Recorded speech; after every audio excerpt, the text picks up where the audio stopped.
আজ আমি তোমাদের সাথে আমার বিস্কিটের রেসিপিটা শেয়ার করব। এখানে আমি 3 কাপ আটা দিয়ে দিলাম, 1.5 কাপ সয়াবিন তেল দিয়ে দিলাম, সাদা তেল যেটা আছে, 3 চা চামচ চিনির পাউডার দিয়ে দিলাম। ব্লাইন্ডার করে আমি চিনি থেকে পাউডার করে নিয়েছি। 1/2 চা চামচ লবণ দিয়ে দিলাম, 1/2 চা চামচ বেকিং পাউডার দিয়ে আমি একটা সুন্দর ডো তৈরি করে নিব। এখন আমার এগুলাকে বিস্কিট তৈরি করে বেক করতে হবে। বেক করার জন্য আমি লবণ দিয়ে দিলাম পাতিলে, দিয়ে প্রিহিট করে নিব 10 মিনিট ঢাকনা দিয়ে।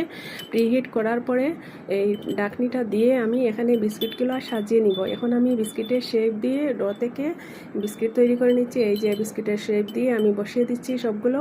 এইভাবে দেওয়ার পরে আমি কাঁটা চামচ দিয়ে ছিদ্র করে দিব যাতে একটা সুন্দর ডিজাইন হয়ে যায়। উপরে আমি কালো জিরা, বাদাম যা ইচ্ছা ব্যবহার করতে পারি বা ডিম দিয়ে ডিজাইনও করতে পারি। এগুলা দিয়ে করে আমি একটা সুন্দর সুন্দর ডিজাইন তৈরি করতে পারি। আমি কাঁটা চামচ দিয়ে ছিদ্র করে দিচ্ছি। এই যে আমার বিস্কিটগুলো রেডি হয়ে গেছে। এখন আমি ঢাকনা দিয়ে 30 মিনিট রেখে দিব।